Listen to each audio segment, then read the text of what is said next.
Perkenalkan, kami dari kelompok 3 ingin mempresentasikan hasil diskusi kami yang berjudul proyek dan penentuan jadwal proyek. Perkenalkan, nama saya Raihan Fadila Jahada, NPM 23031046. Baik, langsung saja saya akan bahas tentang perencanaan proyek. Perencanaan adalah proses yang mencoba meletakkan dasar tujuan dan sasaran, termasuk penyiapkan segala sumber daya untuk mencapainya. Diperlukan cara memilih dan menentukan langkah-langkah kegiatan di masa datang yang diperlukan untuk mencapai tujuan.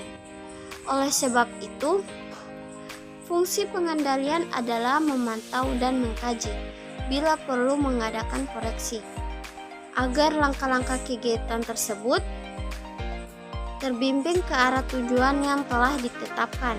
Soeharto 1995. Tujuan perencanaan adalah melakukan usaha untuk memenuhi persyaratan spesifikasi proyek yang ditentukan dalam batasan biaya, mutu, dan waktu, ditambah dengan terjaminnya faktor keselamatan. Proyek terbagi menjadi 3, mencakup hal-hal sebagai berikut.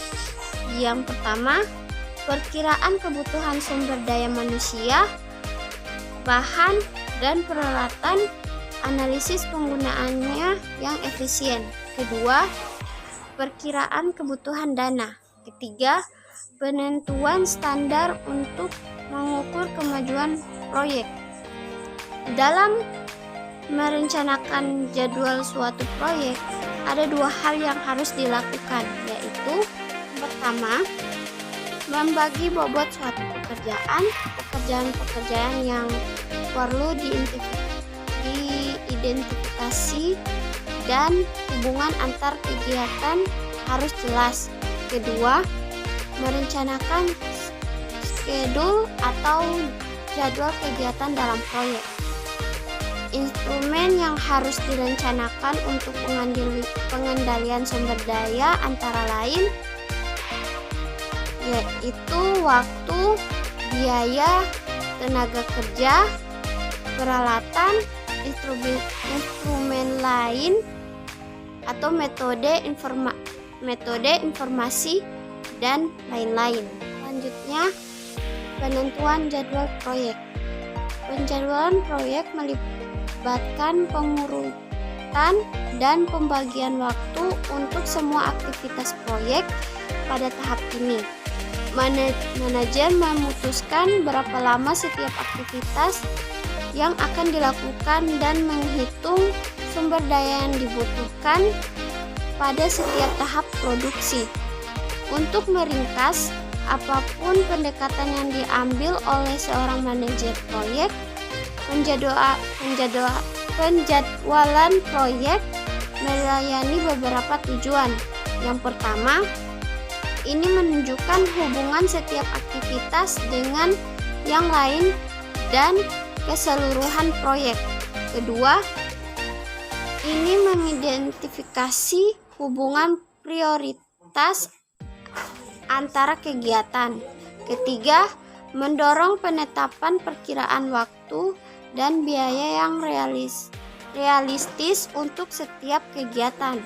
Keempat, ini membantu memanfaatkan orang, uang, dan sumber daya material dengan lebih baik dan mengidentifikasi kemacetan kritis dalam proyek.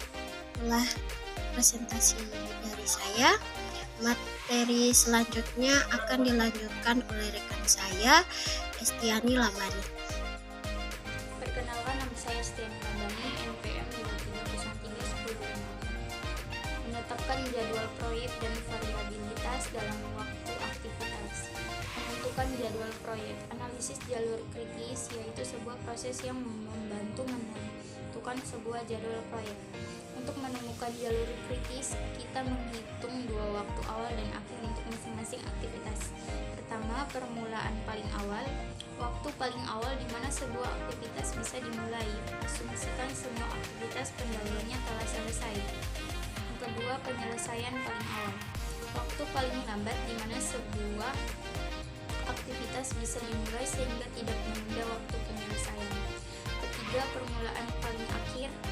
Waktu paling awal di mana sebuah aktivitas bisa diselesaikan. Keempat, penyelesaian paling akhir.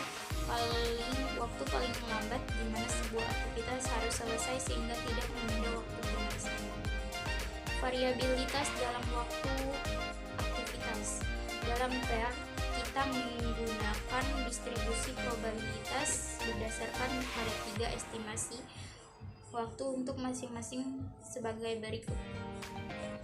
Yang pertama, A. Waktu optimis, waktu yang akan diambil oleh suatu aktivitas jika segala sesuatu berjalan sesuai dengan rencana.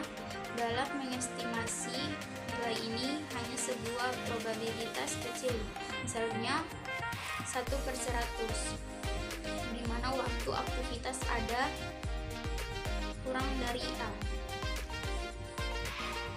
Kedua, B. Waktu pesimis, waktu yang akan diambil oleh suatu aktivitas dengan mengasumsikan kondisi yang kurang menguntungkan. Dalam estimasi nilai ini, jika 1/100 di mana waktu aktivitas ada besar dari B, lebih dari B. Ketiga, M. Waktu yang paling mungkin, estimasi waktu yang paling realita yang diperlukan untuk menyelesaikan sebuah aktivitas.